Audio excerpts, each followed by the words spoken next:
All right. Hi guys, and welcome back to Technique of the Week. The technique this week is going to be a defense against a straight punch, followed by a slip underneath the hook, and then a whole bunch of counter options. Okay, so we're going to start with, Amy's going to fire first. She's going to fire the right cross. Zach does pucks out and strike to the body. Then she throws a 3, which is the left hook, and he slips underneath and fires the right cross counter. So just do that one more time, guys. So 1, 2, 3. Simple. All right, Amy's going to do it. So 1, 2, 3. So it's going to bang through a few reps just so you can kind of see what's happening. While you go, guys.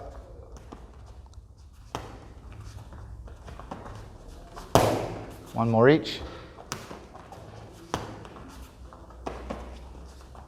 Okay, so that sets up the platform. That's a very common attack, straight right, could be a straight left, and a 4, which is the right hook. But today it's that, right? So it's a 2 and 3. Then you've got to look at what other options are available to you. If you hit him with the right cross, because as you come out from that slip, you're predisposed to want to fire the straight right. We looked at the low round option.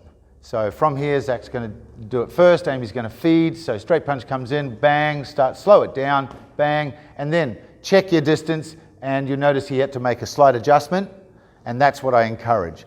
There's 2 rules of thumb here. If I want to fire that shot because that's my go-to move, I'm going to find the space. I'm going to create space to get it. Or, depending on the situation, if I go, you know what, I'm just going to need to fire the most available striking tool in my repertoire. So you might go too close, you'd use something else. Okay, so there's 2 rules of thumb there. I never force someone to go low round. You must do it, you must do it. That's bullshit.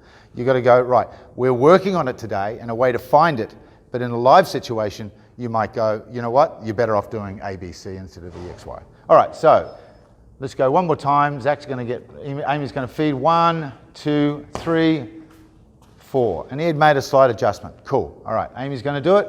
So 1, 2, 3, and then low round, just like that. Okay, one more time. Amy, please. And so you're demonstrating 1, that's it, 2, 3, and then bang, and then Zach's going to feed 1, 2, 3, bang. Okay, so you'd bang out a few reps on that and get really good at it. And then we'd say, right, what else could we do? Where do we go next? If you're still having a turn. You know, sometimes it's unrealistic to think you're going to just have a never-ending, it's your turn. But when we're banging out techniques like that, there's 2 ways to look at that. You can say, yeah, I buy the next turn because I made a clean strike. I get to do the next best thing because my opponent's stunned, theoretically, in this situation. Or you could say, yeah, I'm just learning to move my chess pieces around the board. But then I'll say, well, what if he counters, he hadn't read the script and he's kind of interfering, he breaks your rhythm and tempo, then it becomes a to and fro, that's a flow drill. Okay, so what we're going to do now is as we throw the low round, we're going to switch back and fire the side kick. Okay, so Amy's going to fire first. So 1, 2, 3, low round, switch back, bang. Perfectly legit. And what I like about techniques like this is there's a whole lot of little things that you're learning or getting really good at that you may not see, which is that really cool switch back and fire. Okay, so that's a really cool thing to be good at. Amy's going to do hers. Straight punch comes in, bang, slip, strike, low round, switch back, side kick. And the better you get at that, the minimal lag you'll have between each, the transition between each technique. You want to be just kind of flowing through each one. Okay, so one more time each.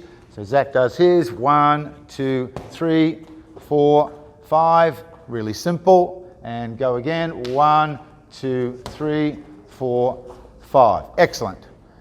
And then we're not going to do it today, but just to kind of give you an idea of where we can go with that, Amy fires, and Zach's going to just basically run behind her and go for the back. So slip, boom, from there. Instead of doing any of the other things, he's decided once he's slipped underneath, he's going to throw out his arm, run past her and catch her body and swing around and get a nice body lock. Okay, so one more time.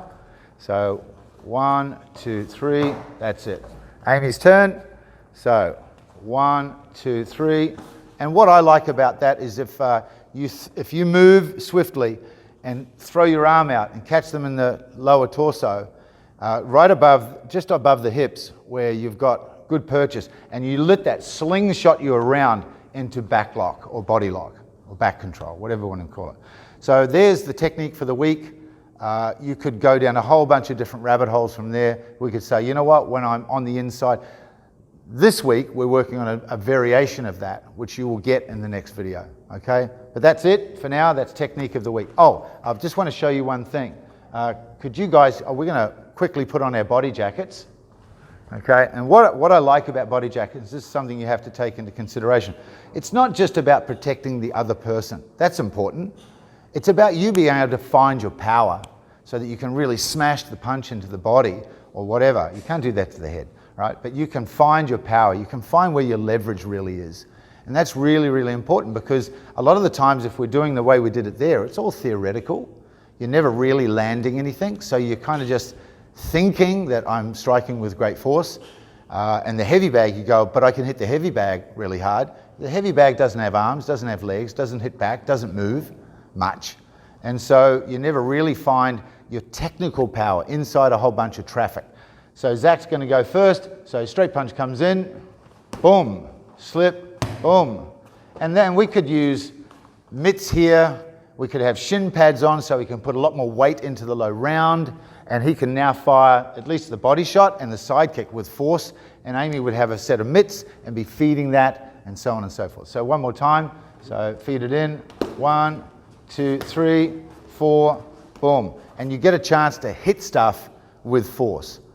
And so that's why I recommend everybody, unless you're a solo trainer, right, which is cool. There's a whole bunch of things we can do with that we don't need a partner for, is get a body jacket, train with a partner, and start banging away a little bit more. Find your power. One more time each, please. Okay, stick it in, guys. Boom, boom, boom, boom. That's it. And then boom, boom, boom, boom. Yeah, good. All right. Okay, thanks, guys. All right. Thank you. All right, thanks, guys. See you next week for the next technique of the week. Thanks, guys. All right, well done.